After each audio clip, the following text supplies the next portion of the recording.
Good day everyone! Today's video we are going to discuss some of our traditional games here in the Philippines, which include the rules, material used, its mechanics, and how the game is played in each game. But before that, let us first find out the meaning of traditional games. When we say traditional games, it is games that have been played across multiple generations, usually using native materials or instruments. Bahay-bahayan, where players make imaginary houses using curtains, spare wood, ropes, or other items. They assign each individual what they want each implement to be, to not be caught by him. Chinese garter, where two people hold the ends of a stretched garter horizontally while the others attempt to cross over it. The goal is to cross without tripping on the garter. The game starts with the garter at ankle. While with each round, the garter's height is raised. The higher rounds demand dexterity, and the players generally leap with their feet first in the air. So their feet cross over the garter and they end up landing on the other side. As the height increases, cartwheels to cross the garter are allowed. Additionally, they can add a rope only allowed to be used at lower than the head, to only cross over with both legs and not separately. A hand-clapping game generally involves 4 people. They are split into pairs with each pair facing each other. Members from both pairs face the center, or the 2 pairs are perpendicular to each other. Each pair then does a hand-clapping or routine while singing Bahay Kubo, Nanay Tatay, or Leron Leron Sinta. In the middle of the song, each pair exchanges routines with the other. Jack and Poy, this is the local version of rock, paper, scissors, or bato, papel at kunting. Though the spelling seems American in influence, the game is really Japanese in origin or Janken, with the lyrics in the Japanese version sounding aking to hong bat.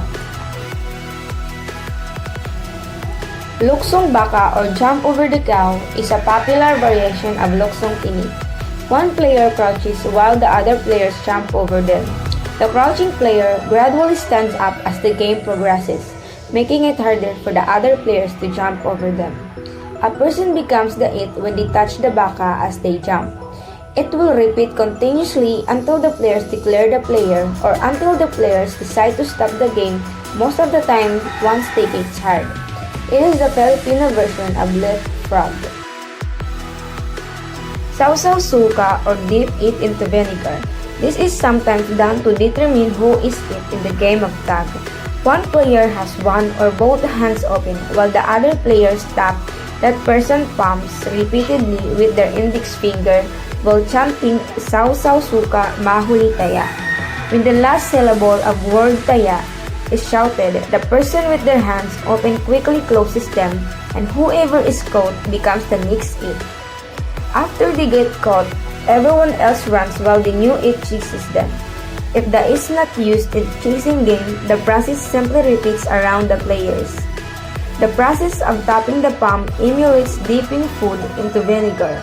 Hence the name Sausaw suka, which means dip into vinegar. Another variation of the chant goes Sausaw suka mapaso taya, or in English, dip into the vinegar. Whoever gets burned is it.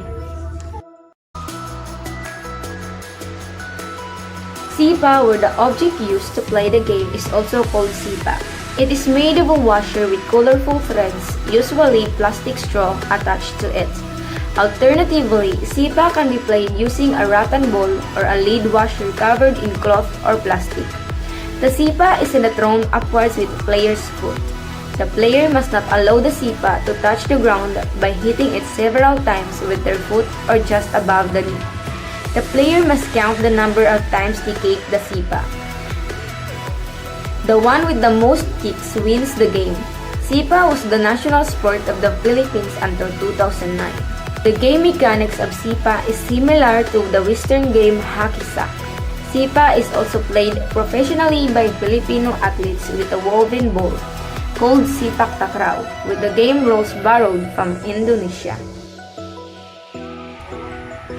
Text or text game cards or texted game cards. Filipino children collect playing cards which contain comic strips and text placed within speech balloons.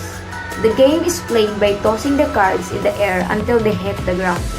The cards are flipped upwards through the air using the thumb and the forefinger, which creates a snapping sound as the nail of the thumb hits surface of the card.